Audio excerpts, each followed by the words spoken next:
Dan sebenarnya Sumatera Barat ini lebih cocok dijual ke Eropa. Ya, dengan segala keunikan kita, yang orang kita bilang keterbatasan, kalau saya keunikan.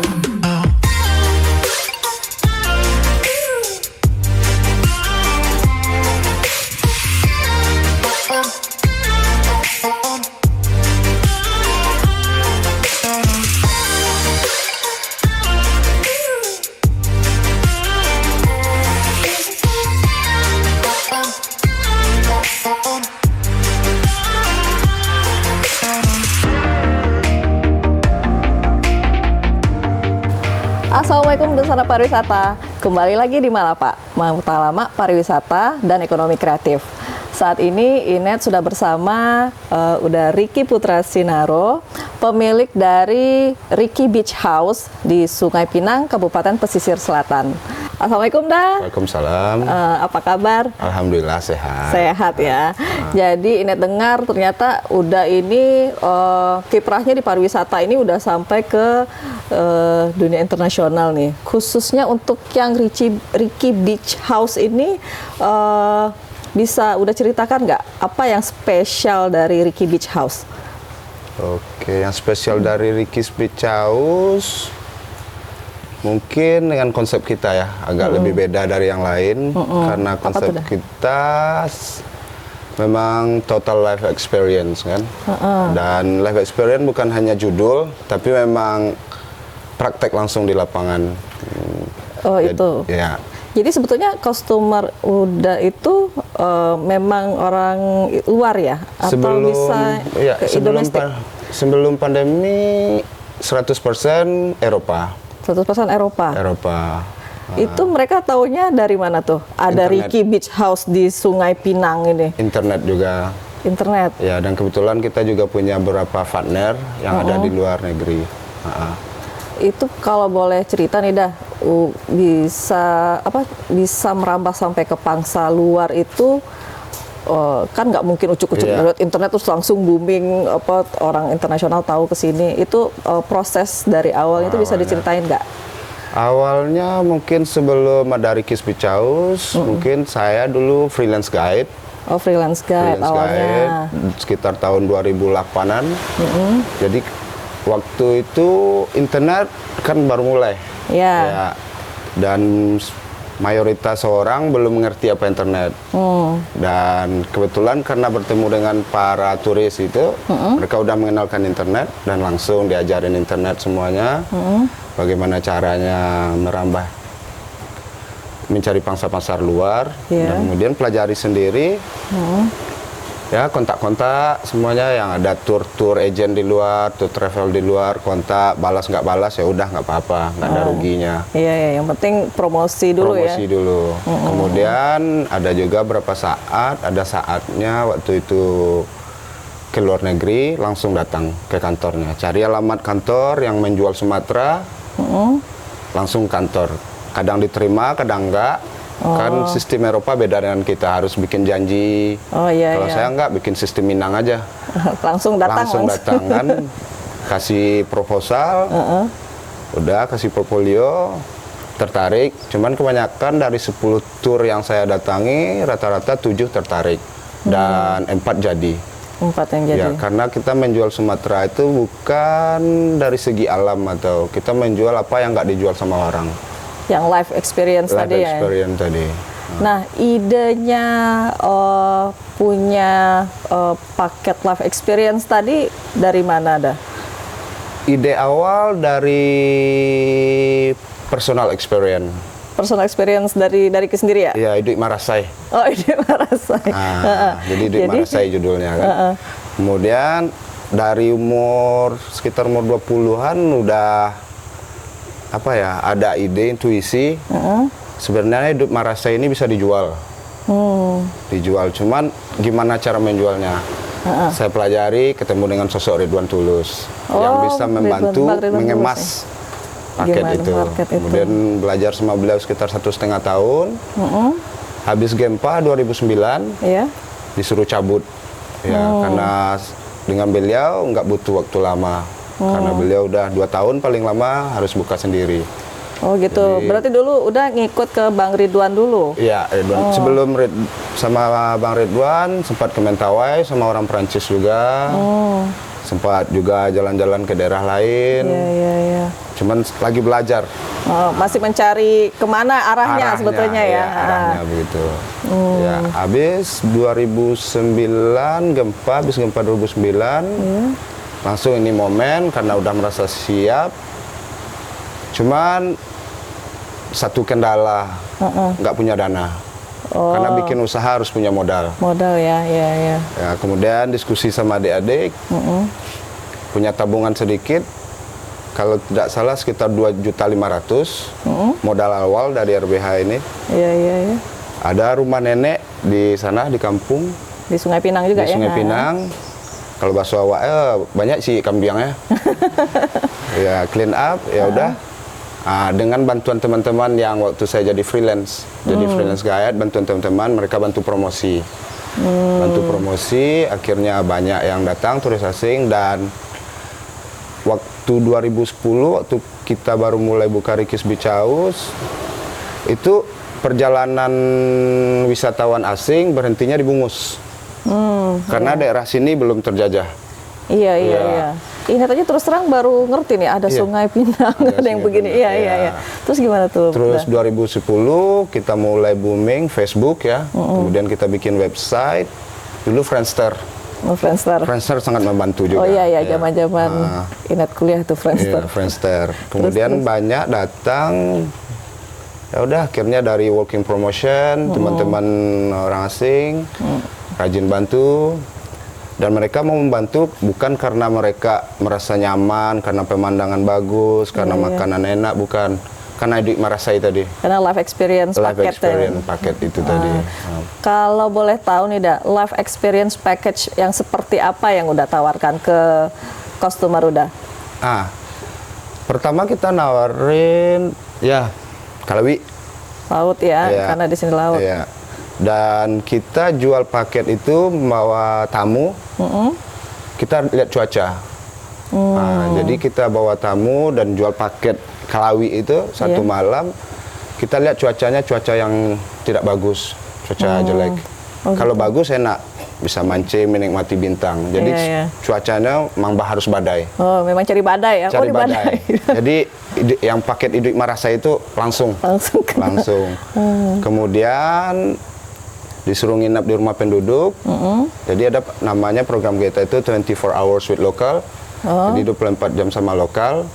Suruh dari mulai mereka sarapan pagi, pekerjaan, kebanyakan yang masyarakat Sungai Pinang, nelayan sama petani. Jadi bagi yang nelayan mereka ikut ke laut dari pagi sampai siang, atau yang petani ikut. Dan buat wisatawan asing itu hal yang nggak pernah mereka temui di tempat mereka. Jadi yang kayak petani mereka ke sawah, nanam padi dengan cuaca yang lumayan panas, mereka harus menanggung risiko dengan kulit terbakar. Untuk 2 hari setelah program mereka komplain karena terbakar. Setelah berangkat nyampe di rumah langsung kirim foto, kirim video, kirim review. Terima kasih. Karena mereka, intinya dari program kita ini, kita mengingatkan mereka ke hal-hal yang sederhana. Karena kesederhanaan itu kan buat kita, konsep kita di sini, itu yang membuat hidup bahagia. Iya. Jadi gitu. Jadi tadi ada programnya 24 hours with local, itu masuk dalam paket wisata yang udah tawarkan ya? Iya. Itu selain dari, misalnya kan itu hanya 1 hari berarti sama masyarakat lokal. Sisanya di sini, di Rikis Beach House ini? Jadi, saya kan punya ada Rikis Beach House, kemudian ada tour operator, jadi namanya Authentic Sumatera. Jadi itu yang tamu Authentic Sumatera, itu langsung, biasanya itu 2 minggu atau 1 bulan, overland Sumatera semuanya. Mentawai, Bukit Lawang, Medan, Bukit Tinggi. Endingnya di sini, biasanya endingnya 4 hari, itu kalau paket tour ya. Tapi kalau tamu yang langsung ke Rikis Beach House, itu rata-rata mereka booking 3 malam, dan yang paket 24 hours with local itu wajib buat mereka. Dan setelah itu mereka mau chill, atau mau santai-santai aja, nggak masalah. Gitu. Nah, menarik nih, Da. Tadi kan ada 24 hours with local. Jadi berarti kan bergaul langsung dengan masyarakat Sungai Pinang yang notabene-nya banyak kan nelayan sama petani. Nah, itu ngajak masyarakat mau terlibat langsung bule tinggal di rumah mereka itu kan kayaknya mungkin bukan suatu hal yang gampang ya. Pasti mereka orang asing yang orang Indonesia aja mungkin agak menolak untuk nginap di rumah. Ini orang asing pula. Itu gimana cara udah pendekatan ke masyarakat gitu? Kalau sebenarnya ada dilema juga ya. Pas kita bikin program itu ada dilemanya. Pertama, keterbatasan pengetahuan masyarakat kita tentang bule. Karena bagi mereka bule itu Bali. Bali dengan arti kata berjemur di pantai, pakaian yang minim. Kemudian buat bule sendiri, zona nyamannya, the level of comfortness nggak ada. Terus buat lokal kita bilangin, tamu yang kedatang ke Sungai Pinang, mereka udah tahu konsep kita. Konsep kita adalah menyatu dengan masyarakat lokal, yang artinya apa rule yang ada di Sungai Pinang mereka akan ikut. Harus ya. Kalau mereka nggak mau ikut berarti mereka nggak cocok di Sungai Pinang. Ada juga beberapa keluarga yang menolak, kamar mandi nggak ada, kasur nggak ada, nggak masalah, itu yang lebih menarik. Kemudian ada juga cara memotivasi mereka begini, dengan adanya tamu asing menginap di sini, ada dua faktor, ada dua benefit buat masyarakatnya. Buat masyarakat. Pertama, masalah finansial, sesuatu yang pasti, dan itu motivasi yang bagus. Yang kedua, pengetahuan. Nah, justru dengan adanya tamu di sini dan tanda kutip bule nginap di rumah bapak atau ibu, yang bapak ibu tidak tahu sebelumnya akan lebih tahu. Dan kerja ibu nggak usah mikirin yang macam-macam. Ibu bekerja ke sawah. Hari-hari aja ya, pokoknya yang masyarakatnya jangan khawatirin bulenya berarti gitu. Bulenya harus ngikut. Gitu. Harus ngikut. Nah, kalau untuk masalah komunikasi gimana tuh, dah? Terserah mereka. Oh, terserah. Jadi kalau nggak bisa bahasa Tarzan gitu. Bahasa Tarzan. Jadi pas kita antar tamu ikut program, antar ke satu keluarga. Ya udah jelasin program begini ke dua pihak, sama tuan rumah sama tamunya, jelasin, ya udah say goodbye, besok baru jemput lagi. Dan yang menariknya setelah program berakhir, yang keluarga itu malah lebih dekat ke kita karena merasakan manfaat langsung. Yang buat mereka yang lebih bermanfaat itu bukan masalah finansialnya, tapi merasa kebanggaan bergaul dengan bule. Karena kanden mah. Pride-nya. Pride-nya. Yang lebih buat itu. Jadi 2010 bikin paket Bicaus. Dari 2010 sampai 2012 kita itu permasalahan tentang mindset ya. Merubah mindset masyarakat tadi supaya mau menerima bule itu ikut bergaul di mereka gitu. Dan dari 2012 alhamdulillah masyarakat Sungai Pinang sudah paham karena konsep kita ini tidak bertentangan dengan adat dan budaya kita sendiri. Jadi kalau di sini waktu sebelum kita berlokasi di sini, kita dulu di Sungai Pinang. Persis di kampung Sungai Pinangnya ya. Kalau yang di sini sejak kapan nih, dah? Dari 2014. 2014. Dari 2014. Dari sisi bulenya nih, customernya, karena udah kayaknya orientasinya kan ke masyarakat bule, ke orang bulenya ya, wisatawan bule. Itu kalau ngikutin kehidupan petani atau nelayan 24 jam, ya namanya kita kan tahu nih nelayan, petani itu kehidupannya kan nggak kayak orang di kota gitu, pelan gitu, apa-apa dikit ngobrol dulu, banyak ngobrol. Sedangkan mungkin budaya di bule sana kan serba cepat gitu. Itu nggak ada komplainnya dari bule yang ikut tur gitu, ikut paket? Pada awalnya mereka mungkin komplain. Kadang ada juga yang telepon, kirim SMS. Ricky, ini udah 2 jam kita ngopi, kapan kerjanya? Kalau di kita kan biasa kalau masyarakat. Kemudian bilang, itu life experience, itu program yang kamu beli. Ya udah, ikuti aja. Dan kemudian setelah mereka ikut, setelah kerja semuanya, poin yang tamu itu dapat, mereka gimana ya? lebih menghargai waktu tanpa harus buru-buru. Oh. Ya, contohnya masyarakat kita ya, Iya, pada iya. umumnya kita kerja santai, tapi hasilnya selalu serius. Iya, iya, iya. Nah, jadi tingkat stres kita itu lebih rendah dibanding orang. Iya. Kalau orang luar Bule, sana kerja serius, hasil serius, ketika target nggak dapat, stres. Iya, Ya, iya, mampus. Oh ya, jadi Iya. malah memberikan pengalaman baru bagi bule-bule itu ya. Iya, betul. Bagaimana masyarakat kita itu berkehidupan gitu ya dengan yang slow life tadi. Slow life, tapi hasil tetap. Iya, chill, slow. Chill, ya. Oh iya, iya, iya. Nah, kalau untuk yang di Ricky Beach House yang di sini nih, dari 2014 tadi ya. Iya. Kalau lihat ini, kalau untuk dikategorikan resort juga enggak ya. Kalau lihat di kamarnya tadi nggak ada TV, terus kayaknya nggak ada AC. Iya. Ini berarti memang nggak ada orang lokal yang kesini ya? Karena kalau Inet pribadi nih jadi wisatawan lokal, kalau ngeliat kayak gini, gimana? Ya, mikir 2 kali. Gimana letak liburannya? Kayaknya mesti kepanasan juga gitu. Jadi memang idenya seperti ini ya, bikin Ricky Beach Memang House. konsep awalnya kita memang autentik. Konsep awal kita memang dengan keaslian kita. Iya, iya. Asli kita tuh bukan berarti Sumatera Barat secara general ya, cuman khusus Sungai Pinang. Oh iya, iya, Ya, iya. karena Sungai Pinang nggak ada AC, ya bikin juga nggak ada AC di sini. Tapi listrik ada ya? Listrik genset Oh, genset. Iya. Berarti ada jam-jam tertentu dari ada jam yang 6 mati? sore sampai jam 6 pagi. Itu yang ada listriknya? Ada yang listriknya. Kalau di luar itu nikmati nggak pakai Nikmati listrik? ya.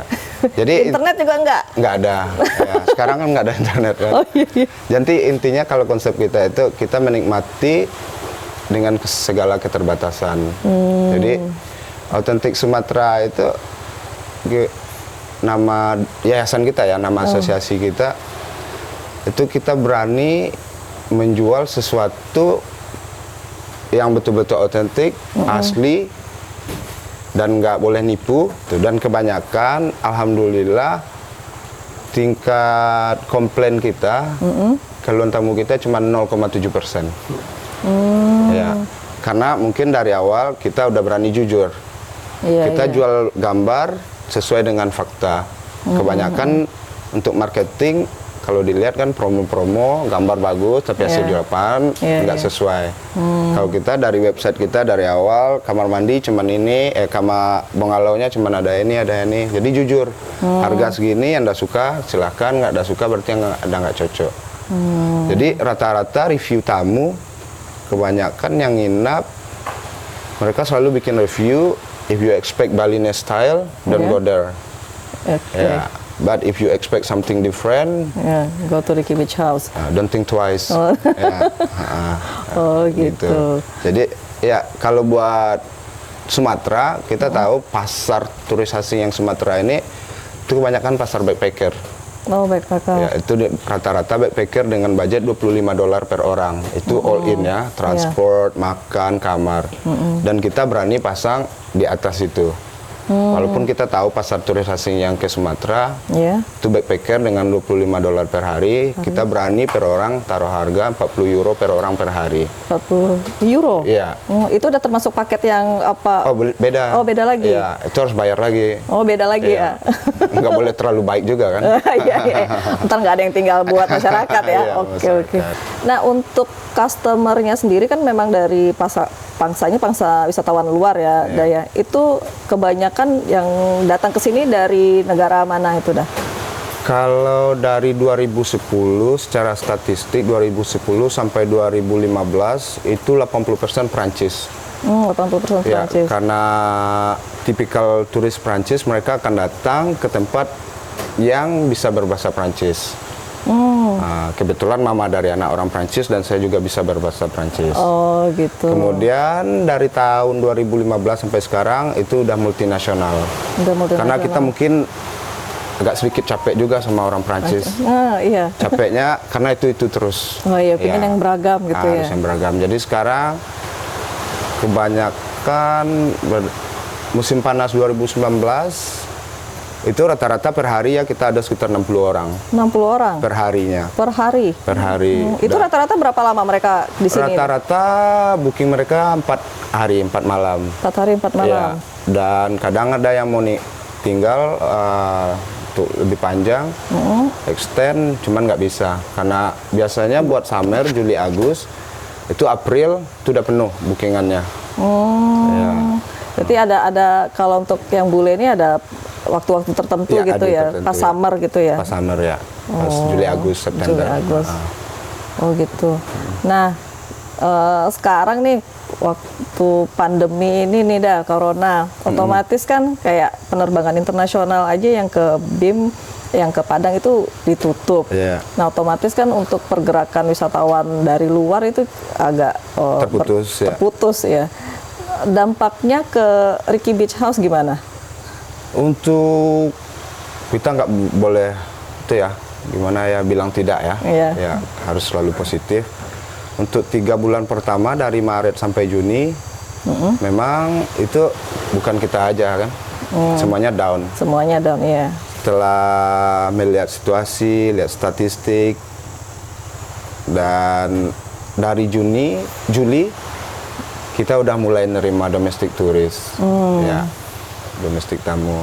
Dengan paket yang sama atau gimana? Lebih bersahabat. Lebih bersahabat. Lebih bersahabat. Tapi ada pakai life experience tourism juga? Enggak. Tetap menyesuaikan itu ya. Kalau secara selera pasar ya. Selera pasar. Kalau sekarang buat domestic klien, ya paling nginap, mau ke pulau. Trip pulau ya udah ngikut aja kan. Yang penting survive dulu ya. Survive dulu kan. Ya mudah-mudahan pandemi berakhir bisa bergelora lagi wisatawan internasionalnya. Nah, kalau untuk harapan dari kini ke depannya, terutama untuk pariwisata di Sungai Pinang ini seperti apa? Harapan pariwisata untuk Sungai Pinang, mungkin untuk Sungai Pinang saya nggak perlu berharap lagi ya. Karena sudah ada Ricky Putra Sinaro di sini. Iya, nggak perlu berharap lagi karena maaf kalau buat lihat bule ya. Iya. Anak-anak sini udah nggak peduli lagi kan. Karena udah biasa udah ya. biasa. Oh iya. Kalau buat domestic client, kalau tamu lokal mereka kan udah daerah kawasan Mande. Iya. Cuman secara lebih luas, saya berharap pariwisata Sumatera Barat harus lebih gimana ya? Lebih cermat menggarap pasar asing. Kebanyakan tamu yang ke Sumatera Barat itu sekitar 65%, 60-65% itu Malaysia, Singapura. Iya. Dan sebenarnya Sumatera Barat ini lebih cocok dijual ke Eropa. Ya, dengan segala keunikan kita, yang orang kita bilang keterbatasan, kalau saya keunikan lebih cocok ke Eropa. Ke Eropa. Iya. Tinggal bagaimana mengemasnya ya.